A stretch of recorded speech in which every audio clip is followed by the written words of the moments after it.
Okay, so I'm going to be talking about the rape of Persephone / the abduction of Proserpina. It is made in the city of Rome, Italy, and its location is in the Borghese Gallery, not library. And the artist that made it is Bernini, who is also Italian. It's a marble sculpture that was built for 2 years from 1621 to 22. And the relevance historically is that it's depicting the mythological story of the abduction of Proserpina by Pluto, the god of the underworld, and as a result, she became the queen of the underworld. It is actually the way of ancient Greeks and Romans, explaining the changing of the seasons and the internal cycle of nature's death and rebirth. It's important because it was part of a series of sculptures done by Bernini, inspired by the myths, and including Neptune and Triton, as well as the sleeping Hermaphroditus that's also in the same gallery. The defining characteristic is that every feature feels really realistic. Like, it almost feels like the stone has, like, turned into skin, and that's why it's really famous. It's regarded as, like, one of the best, like, technically done. It's one of the best technically done sculptures of the Baroque period, especially by Bernini, like, in his own work and in his own lifetime. It's regarded as one of his best pieces, if not the best, especially, like, in sculptures, because he was, like, a multimedia artist.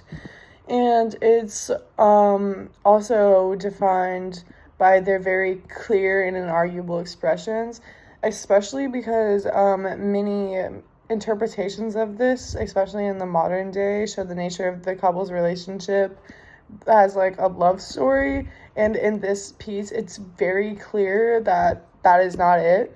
Pluto is presented as, like, wild and very muscular and aggressive, while Persephone seems very petite and delicate and soft but very clearly desperate. There's, like, the tears ingrained on her cheeks. She's, like, pushing him away. He's smiling. It's very clear that it's two completely different motives and emotions. And with the first point, with the details being really specific, one of the most famous things is her thigh and his hand additions on the thigh. Like, it looks like how it would look in real life. It's very intricate and it's very realistic, and that's incredibly hard to do with marble.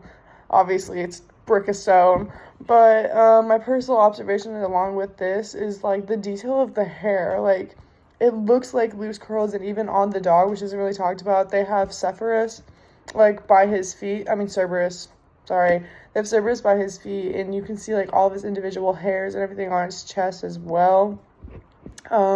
I chose this work because I was genuinely impressed by the realism of it, and I've always really been interested in it. I've just always thought it was beautiful, and it was, like, amazing for me to actually see it in person. And the depiction of the story, I really like how he actually maintained the actual nature of the story, and he didn't turn it into a love story. He showed it, like, how it is and how terrifying it would be for a woman, because especially men are the ones that flip the narrative, but it shows, like, how terrifying it would be as a woman to be in that situation and to be betrayed by your entire family and community.